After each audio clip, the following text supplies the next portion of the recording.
Joining me now is Santosh Rao, partner and head of research at Manhattan Venture Partners, which was an early investor in Alibaba back in the day. And are you feeling pretty good about the way things went off for that Hong Kong listing today? Absolutely. I think this was great for Alibaba. It validates their business model, their business, validates Hong Kong exchange for their liquidity. So I think net it was good. It was a good strategic move on Alibaba's part to kind of hedge against all this turbulence in the trade wars and all that, provide liquidity, provide access to the mainland users. So in many ways, this was a good move, and getting 11 billion doesn't hurt. So I think that's great. You know, it's interesting. Jane Foley, just in the previous segment, mentioned this idea of what's happening with risk appetite around the world.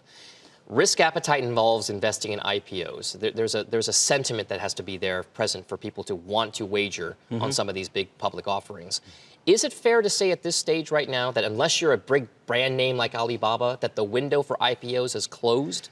I wouldn't say that. I mean, it's not such a clear way to say that. I think what's happening is the market has spoken.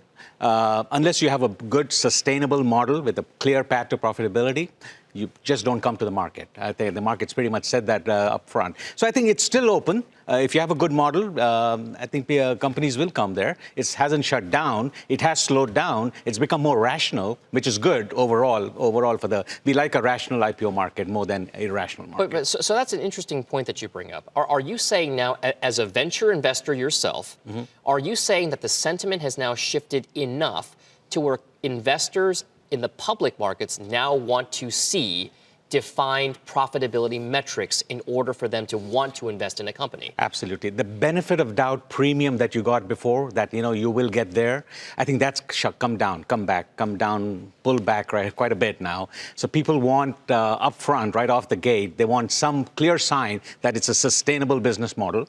With a path to profitability, like I said. And it's just a good addressable market as well. So I think all that speculative element of this IPO market has come down or gone already. I think now you're looking at more rational market. All right, let's talk about addressable market, because those words are tossed around quite a bit when it comes to plant-based meats. We talked about Beyond Meat and their IPO boom and then bust since then.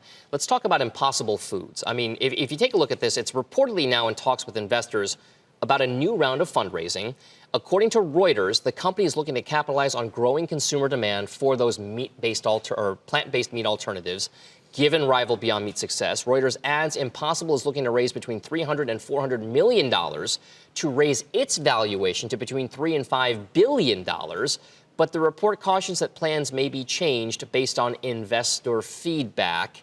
And that investor feedback is what you just addressed and is key, right? Absolutely. I think that's the key point. You're not just going to get any valuation. I think even private valuations have come into focus now, because I think they have to get more rational, which they will be. I think it was never irrational for smart investors or careful investors, people who looked at it very carefully like we do.